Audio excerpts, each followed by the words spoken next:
Shut up, Simon! Okay. Hey, welcome back, y'all.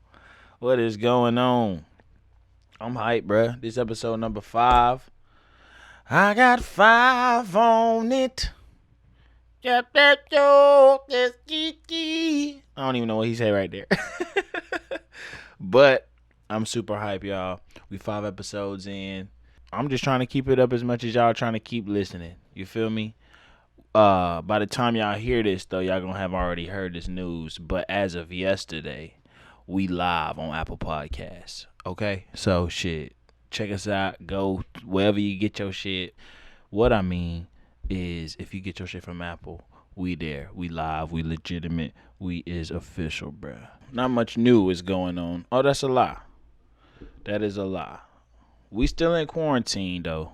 But again, I think there's some end in sight. Is what it's looking like. I know even if they don't want to, bro, they reopening shit down in Georgia, where I'm from. Texas, they reopen shit, bro. And I know they don't want to, but shit, there were some people that did, bro. Them crackers, they want that shit. Them crackers trying to work, bro. Let them die, bro. Nah, that was a little harsh. I mean, I ain't say kill them, but if they want to go out there, bro, catch the Rona, bro, so be it. That's the plan anyway, right? Population control. Shut up, Simon! Anyway, boy, let me not even get too crazy on this whole. It is episode 5. Shut up, Simon. I'm your host, Simon U. Always a pleasure. What is going on, y'all? We got merch popping. Not yet, but we got that coming up. On Apple Podcasts, like I was saying earlier. What else I got on the announcement list? Like, this is the church. I'm finna take y'all niggas to church today. Announcements, we ain't really got none. But it is what it is. I'm hyped to be here. I'm in my room, bro. Let me not even front like I'm somewhere. I'm in my goddamn room. But yesterday, man, I was goddamn going through some old journals and shit because I was trying to piece together the past few years of my life, bro. You ever look up and just be like, where the fuck have I been for the past few years? That's how I was feeling yesterday. And so I kind of just needed to figure out what the fuck has been going on for the past few years. Sometimes you be so in the damn moment, bro, that you don't even realize just where the fuck you been the last few years. Which I ain't saying is a bad thing, but I ain't saying that that's the best thing either. But I took a day yesterday to kind of just see what the fuck has been going on. Going through old journals, seeing where I was, seeing where I've been, see how I got to New York. Because I done been in New York, I realized yesterday, I done been in Brooklyn specifically for 2 years. And I was like, Jesus Christ, that shit went by quick as fuck. And I was like, when did I even get here? Because New York City was never even in my plan to, end up. I moved to New York City for show, at the end of 2017 when I had got back from Thailand and shit. But before that, I was living in Houston since I had graduated college and shit. I was living in Houston working, and then up and left that job and had to figure out where I'm gonna go next. And after just like driving around for a little bit, kind of just going about the country, I was like, I wanted to get to Philly. That's where I wanted to go. My brothers I had 2 brothers in Philly. My dad lived in Virginia. It was like a nice little, it was cool. But the times I had went up to Philly, I enjoyed it every single time, bro. Like, it gave me that like city vibe. But like, it wasn't New York City though, cause New York City could be a lot.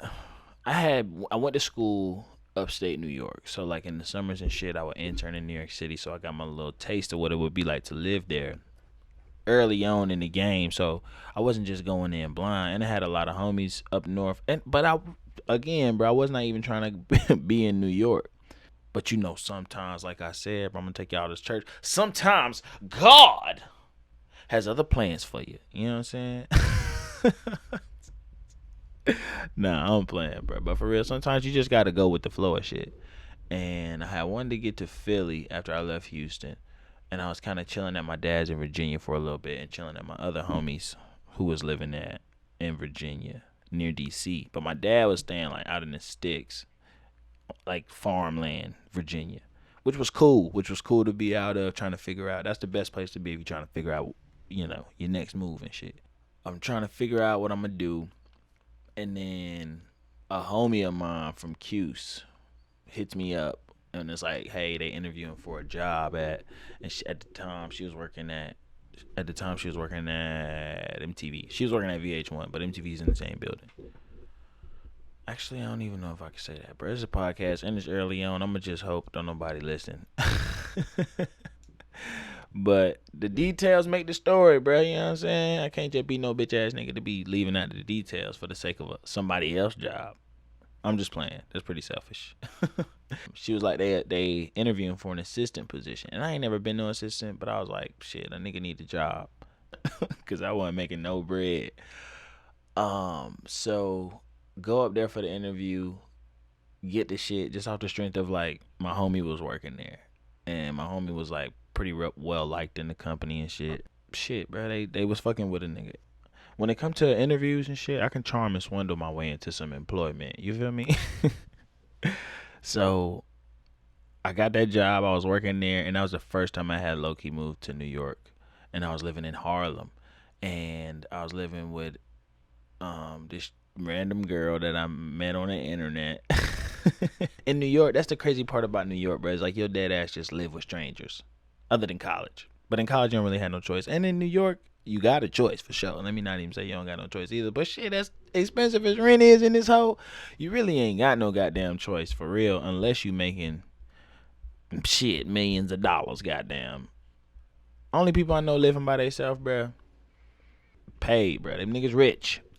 They 100,000-aires. I know that. Every housing situation that I've experienced in New York has been with strangers.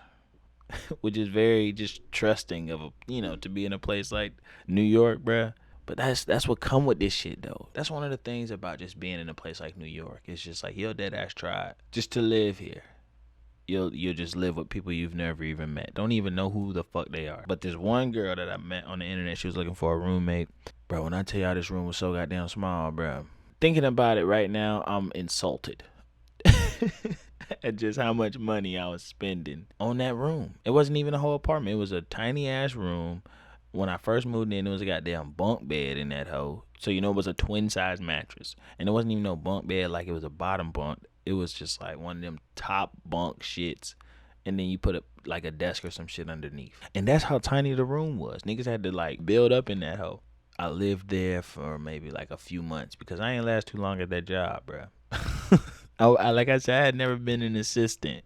I don't know if y'all ever been an assistant, bruh, but that shit hard. That shit hard, especially if you don't have no like organization or structure in your own life, and now you have to help somebody maintain the order and the structure that they've implemented in their own life. I was doing shit I had never done before, like keeping a calendar, and not only was I having to keep this person's calendar that I worked for, but I had to keep a calendar for my own damn self. And it was my first time ever keeping a fucking calendar. So needless to say, it was fire, but I got fired. I just wasn't a good assistant. You just have to pay attention to such detail in other people's lives that you don't even pay attention in your own damn life. So I didn't last long at that job. I left New York for a little bit and I went out to Thailand, which I'll talk about on another episode. And when I was in Thailand, I was trying to decide if I was going to go to New York or go back to Atlanta. I wrote a whole pro and con sheet out on both fucking things. There was just as many pros and just as many cons under New York City and Atlanta. So ultimately, bro, I just picked New York City because I just felt like I had more creative resources here. And not to say that there aren't any creative resources in Atlanta, but the nigga just had a network up here and I knew I could just like record a podcast. If I wanted to do some shit out here, bruh, I could do it. I could get into it.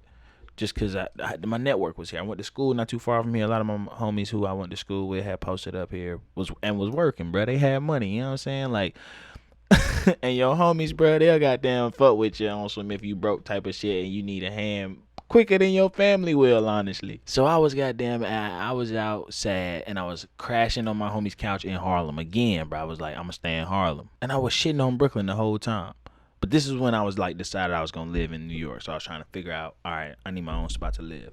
So when I started researching this shit, Shit, New York was when I started researching this shit, Brooklyn was the cheaper borough. Like, shit was expensive as expensive as fucking Harlem. Because what people don't know, bro, is Harlem is just an extension of Manhattan, which is just downtown New York City.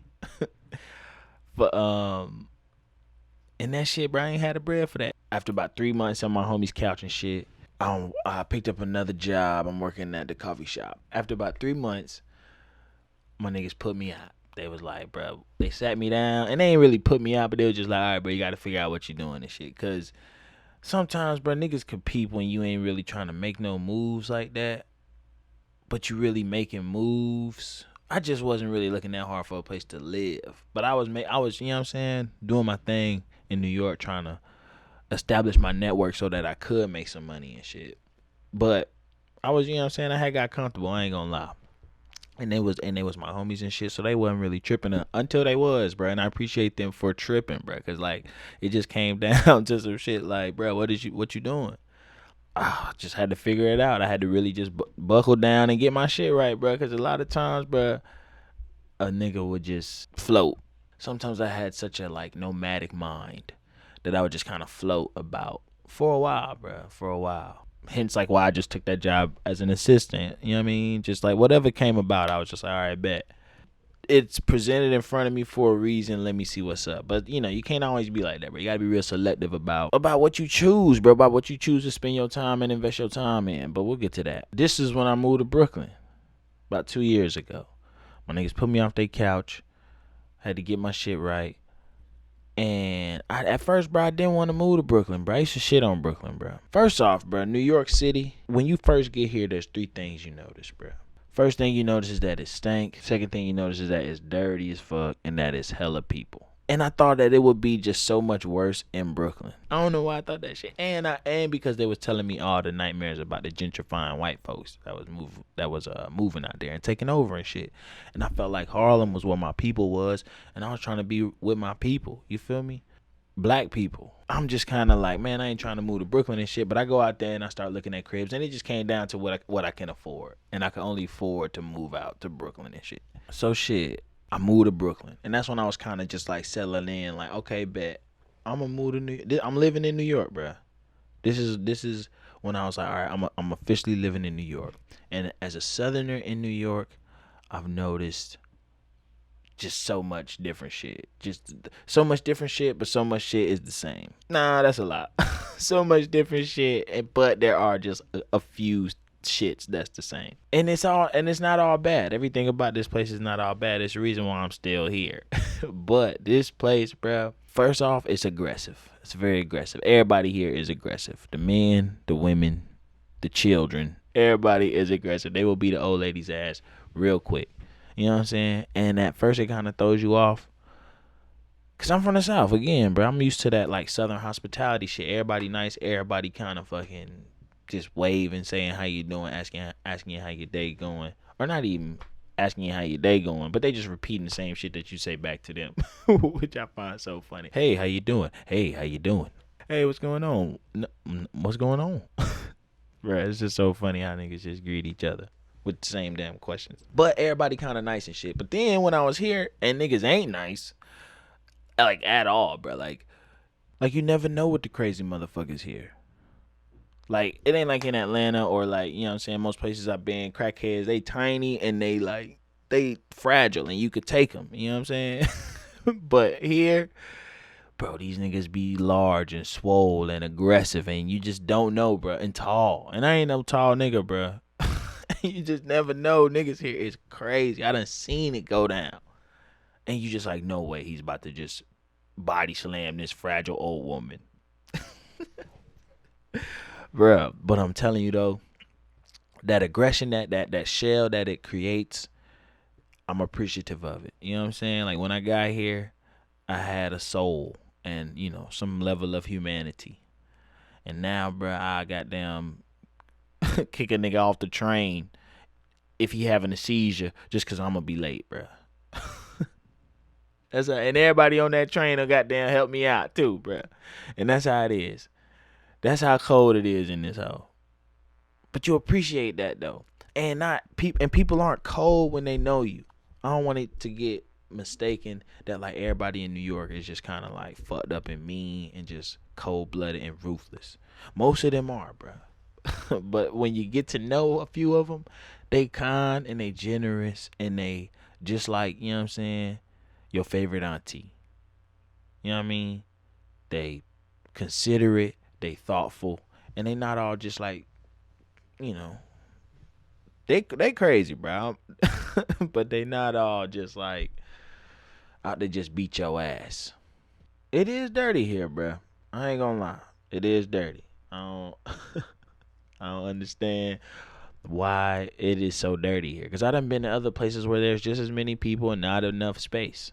And it ain't dirty like this, bro. It's filthy here. But I feel like that's what they kind of like embrace that shit. Here for New Yorkers, bro, that's part of the whole grime and shit. That's part of the whole like feng shui of the shit. You know what I'm saying? You just live amongst this filth because that shit hardens you up.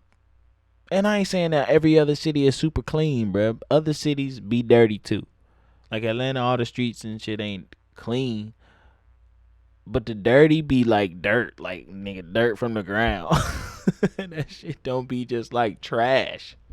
Trash and just fucking, bro, it be everything out here in the streets of New York. Trash, newspaper, cups, goddamn, like litter. But then it be like pacifiers and shoes and goddamn kitchen appliances just piled up in the streets. It's crazy, bro. This shit is really crazy. I do get love here though for the accent. Niggas fuck with the accent here, bro. Especially the black folks and the Puerto Ricans, bro. White people don't too much get it, bro. They don't really be even understanding what niggas be saying. And you gotta put on your sorry to bother you voice on. My people though, bro, they love it up here. They love the accent up here. But I be trying to explain to them that cause they be like, oh, you don't sound like you from Atlanta. People who've never been to Atlanta have never heard people from Atlanta. But they always assume that you just all people who from the South sound the same. And I be trying to explain, but there's two types of country people, bro. Like there's two types of country accents. Like there's like your hillbilly farmer, like, well, I'll be a baby's toenail. I be what in tarnation. Like there's that shit. And I know people who talk like that. And that shit, you know what I'm saying, is not exclusive to any specific Southern person. Like it's not like you'll meet black people that sound like that. You'll meet white people that sound like that. And with the other accent too, same shit. It's just like how I sound, or even worse, like if you go down to Atlanta for real, or talk to a nigga from Atlanta who just left from that hoe, bro. Nigga will straight up, you know what I mean? It's a whole different type of dialect. You feel me? I'm gonna give y'all niggas a little taste of that shit right now. You feel me? But even I don't really have it that strong. Again, that's the same shit too. You'll meet black people like that who sound like that. You'll meet white people who sound like that. But what really fuck you up, bro, is when you meet the Asians who sound like that, bro. When Bruce Lee sound like goddamn T.I., nigga. That shit'll fuck you up. I promise you. But that shit cool though. That's like when people be like New York City's a melting pot and we appreciate the diversity that exists here. That's just the same diversity I appreciate when I go down to Atlanta. Or just Houston even, or Memphis. When I spent some time in Memphis, bro, and Nashville and all that shit, same shit. But now, I'm stuck with just like having to balance this aggressive attitude, this aggressive like shell that New York has built with the inner southern nice nigga that exists. But I got a nice little balance now. I feel like I got not it ain't perfect, but it's a really nice balance of the two. It's kind of like, if a nigga, you know what I'm saying? If I catch a nigga staring at me, I'm doing the same thing that lady did to me on the train. Like, motherfucker, what you looking at, nigga? I slap the shit out your ass. You keep looking at me. But at the same time, I'm ending that shit. I still want to make sure that these motherfuckers have good days. And, you know what I'm saying? Go about their shit with blessings. You feel me? So, if the nigga don't want no problems, you know what I'm saying? And they look away or they, nothing. I wasn't looking at nothing. You could like, all right, nigga, you have a good one, bro. All right, nigga, you have a good ass day, nigga. But I love it here, though. I ain't gonna, you know what I'm saying? I love it here. They are kind of, lenient on the white folks here. And when I say lenient, all I'm saying is like when I say cracker here, bro, the black people, they get more shocked than the white people. I don't know what it is. I think it's just kind of like they don't have that, that enriched beef, that like 450-year beef between them up here. To say white people is just polite to white people, I think. Anywhere else I go, bro, it's just like, you know what I'm saying? Cracker is a very accepted term. It's not, and it's not looked at with such with such shock like it is up here. But I think I'm gonna get, you know what I'm saying? I'm gonna normalize it up here, bro. It's all good. Y'all keep listening. I don't want this whole podcast to sound like I'm just completely shitting all over New York City, because there's a reason why I'm still here. A lot of magic happens here. The energy here is majestic. The energy here is full. It's full, man. You can literally come here with aspirations to do anything, or you can come here with no plan at all and just figure it out. There's something for everybody here. I'll say that. I found purpose here, bruh. I found my purpose here. I discovered stand-up comedy here. And it wasn't like I didn't know what the fuck stand-up comedy was before I got here, but I never thought I'd be a stand-up comedian. But here we are. I mean, we ain't here on the stage and, and I'm doing stand-up comedy, but as of now, bro, I'm a stand-up comedian performing in New York City, bro. And that's a dream come true for anybody. And that shit only happens in New York, motherfucker. Dreams come true like a motherfucker. I ran into Andre 3000 just on the street. Just ran into the nigga. And this man is a goddamn Sasquatch. Nobody ever knows where he is. And I just ran into him. I ran into him in an alley in Chinatown. He was just eating a slice of pizza. I'm walking through with my girl. We just run into him. And I'm like, that nigga look like Andre 3000. Wait a minute. That is that nigga. Bro, I was floored. It was like seeing a goddamn ghost. But shit like that only happens in New York City, bro. I'm telling you. It's a magical place, bro. But it ain't for everybody. I guarantee you, it ain't for everybody. And sometimes people have their asses here a little too long. It's a place where you can get easily fooled by people and by yourself. It always looks like you're doing something when you just existing here in New York City. But a lot of people fall into the trap of just doing nothing, thinking they doing something, just because they here. But it's something for everybody here, though. All that to say, bro, if you're thinking about coming, do not, though. There's already enough people here. Okay? Anyways, bro, I ain't gonna take up too much more of y'all time. This is probably about the longest episode we done had. So shit, okay, like I said, bro, they gonna gain a little traction and the flow is gonna get a little better, man. We 5 deep in this bitch. Per usual, y'all. I love y'all. Appreciate every single one of y'all for pulling up. I'm Simon U. Y'all can follow me on the gram, Twitter, all that shit. Simon U Funny. And shit, that's it, bro. Holla at y'all the next time. Peace. Shut up, Simon.